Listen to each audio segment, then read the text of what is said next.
दोस्तों, आज मैं पखंडी लोगों की उन खुद बने संतों के बारे में कुछ बताने जा रहा हूँ आप लोगों, क्योंकि आप लोग फंस चुके हैं उनकी बातों में।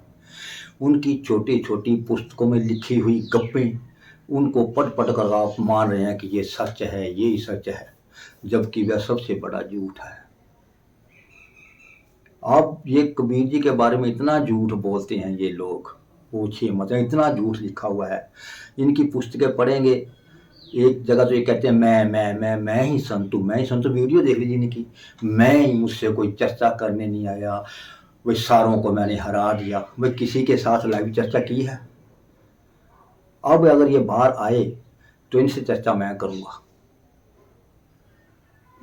इनसे चर्चा, और कुछ छोटे छोटे सवाल ही करूंगा। इनका एक बार जवाब नहीं दे पाएंगे ये।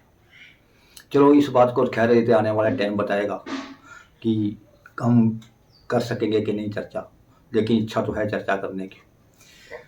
ये लोग,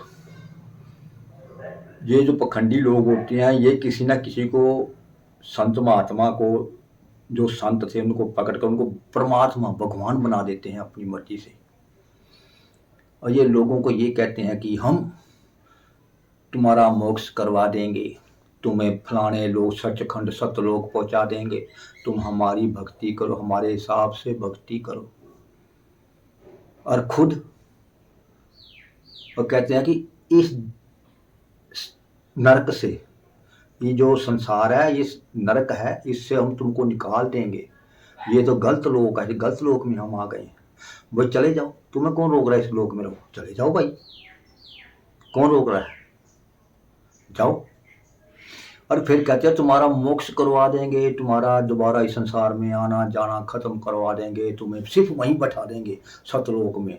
वहां पर नूरी शरीर होगा, वहां पर तुम बैठेंगे, हर एक सुविधा, दूध की नदियां बहती हैं, यानी कि ऐसी ऐसी पता नहीं क्या क्या बताते हैं ये लोग। कबीर दास जी को ही सृष्टि रचयिता बना रहे हैं। इनकी मैंने एक छोटी सी पुस्तक है, मैं सोचा इतना रोक रुक के कर रहे हैं ये, पढ़कर तो देखिए इसमें लिखा क्या है। इसकी सृष्टि रचना में मैंने देखा, उसमें कहा कि कबीर जी ने एक अंडा बनाया, उस अंडे में से सारा ब्रह्मांड बना, ब्रह्मा विष्णु महेश बने, फलाने को इतने लोग दिए, ढिकड़े को इतने लोग दिए। यानी कहने का मतलब ये है, जो कबीर जी थे, जो अपने आप को दास कहते थे, जिसने अपने आप को राम का कुत्ता कहा, ये लोग उस संत को, उस महापुरुष को सृष्टि रचयिता बना रहे हैं। उसने सृष्टि रची है, ब्रह्मा विष्णु महेश का बाप वो है। कहने का मतलब इस ब्रह्मांड को उसने बनाया है। ऐसी ऐसी बातें ये करते हैं। और कबीर जी क्या कहते हैं, उसकी वाणी तक तो इन्होंने पहुंचना नहीं दिया।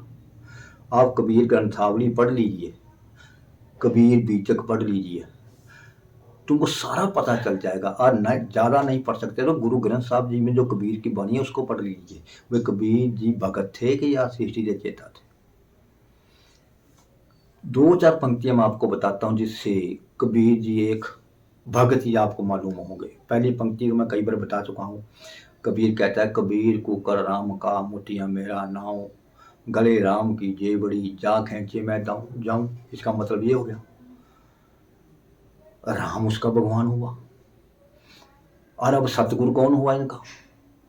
सतगुरु हुआ, मान लीजिए, इन्होंने कह रखा है कबीर जी ने, मैं पाछे चलिया जाऊं था लोक वेद के साथ, आगे ते सतगुरु मिलिया उस दीपक दिया हाथ। यानी कि मैं तो लोगों के पीछे चलकर, जैसे संसार में लोग भक्ति कर रहे वैसे मैं कर रहा था, पर आगे से मुझे एक दिन सतगुरु मिल गया। उस सतगुरु ने मुझे ऐसा ज्ञान रूपी दीपक दिया, यानी कि ज्ञान दिया, मेरी आंखें खुल गई, मेरा उद्धार हो गया। और वो सतगुरु कौन थे? अभी इनको बताऊंगा तो ये कहेंगे नहीं ये झूठ है, क्योंकि इनको बता रखा है ना इनके गुरु ने कि किसी की बात नहीं मानना, जो मैं कहूँ वही मानना। सबसे पहली पंक्ति जो मैंने भी बताई है, कबीर जी कहते हैं, मैं पाछे चलिया जाऊं था लोक वेद के साथ, आगे ते सतगुरु मिलिया दीपक दिया हाथ। अब यहाँ सवाल है कि सतगुरु कौन था? उस सतगुरु के बारे में आप पुराण संगली में पढ़िए, गुरु नानक देव जी की गोष्ठी कबीर नाल हुई, उसे ही पढ़ लीजिएगा, उससे पता चल जाएगा वे कौन थे। और मैं बता भी देता हूँ, गुरु नानक देव जी थे कबीर जी के सतगुरु, जो आगे से मिले थे रास्ते में। तो उन्होंने सारा ज्ञान बताया।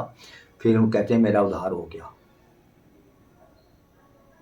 उन्होंने ये भी कहा रचक रमानंद मुक्ति करी नानक गुरु रचक रमानंद, ये भी बात कही है उन्होंने।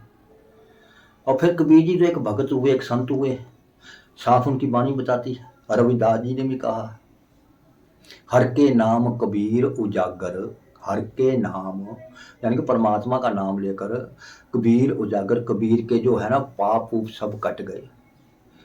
हर के नाम कबीर उजागर, जन्म जन्म के काटे कागर। कागर का मतलब होता जो ये दोष से त्रुटियां थी, वह कबीर जी ने उस परमात्मा हरि का नाम लिया तो उसकी सारी त्रुटियां दूर हो गई और वह दुनिया में मशहूर हो गया। हरि परमात्मा, राम वो परमात्मा। कबीर जी तो राम राम करते चले गए। और ये कहते हैं कबीर जी ने सृष्टि रची है जी, कबीर जी ने अंडा बनाया, उसमें से ब्रह्मा विष्णु महेश आए जी, फलाना ब्रह्मांड बनया, टिंगड़ा ब्रह्मांड बनया। ये सब झूठ बातें। मैं अगर भक्त भाई सुन रहे हैं, अगर अपन इनके पास अपना दिमाग है, पढ़ सकते हैं, तो कबीर ग्रंथावली पढ़िएगा, कबीर बीजक पढ़ लीजिएगा, उसमें आपको सब सच मिल जाएगा। मैं सिर्फ यही बता रहा हूं कि कबीर जी एक संत थे, संत एक भगत थे उस निराकार राम के।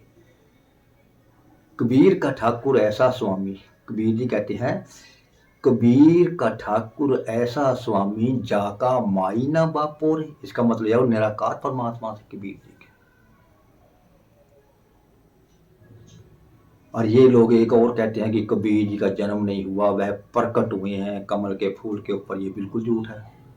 कबीर बीजक पढ़ लीजिए, उसमें साखी में लिखा हुआ है। कबीर की माता जी का नाम ती था, ती नाम था उनका। ये वीडियो हमारे चैनल पर है, देख लेना। कबीर जी तो एक भगत थे, सीटी जैसा तो बहुत दूर की बात है, भगवान तक नहीं बन पाए।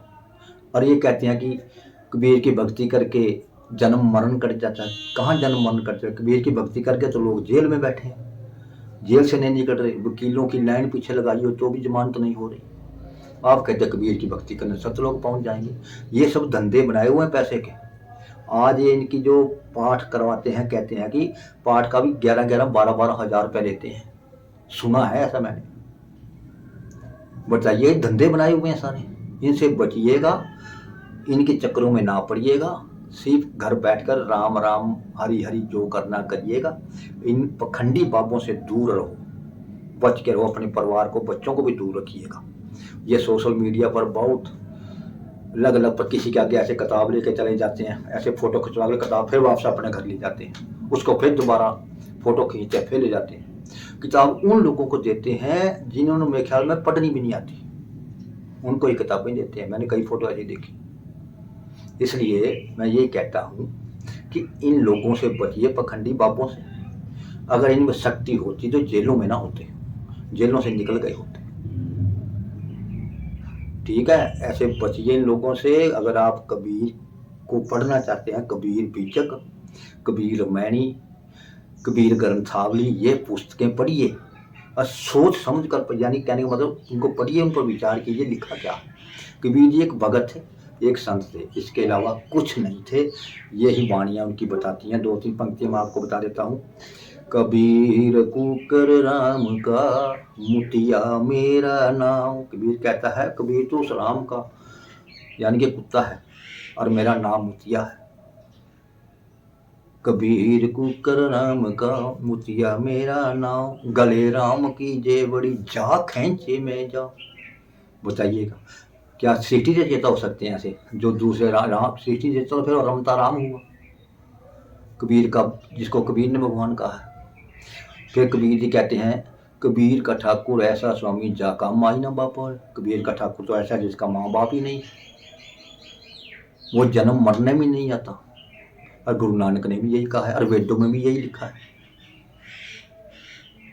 न तस्या परतमास्ति, वेदों में लिखा है न तस्या परतमास्ति, यानी कि उसकी तो कोई परतमा ही नहीं है, उसका कोई रूप ही नहीं है। कई किताबों में इन्होंने, पहले भी कई किताबों में झूठ लिखे गए हैं और आज तो इनकी जो किताबें हैं जो 10-20 की देते हैं उसमें तो कोरा ही झूठ है, कोरा ही झूठ है। तो इनसे बचिएगा, सावधान रहिएगा। बस घर बैठ कर ही उस परमात्मा का हरि राम अल्लाह जो भी नाम लेना लीजिएगा। इनके चक्कर में मत पड़ गया, इनके धंधे में जाल में फंस कर इनकी गोलकों में पैसा मत डालिएगा। ये तो मजे मार रहे हैं, करोड़ों अरबों रुपया कमा रहे हैं सिर्फ आपको घुमाकर। बचिएगा इनसे, मैं ज़्यादा नहीं बोलना चाहता, बस इनसे सावधान रहो और अपने बच्चों को भी इनसे दूर रखिएगा।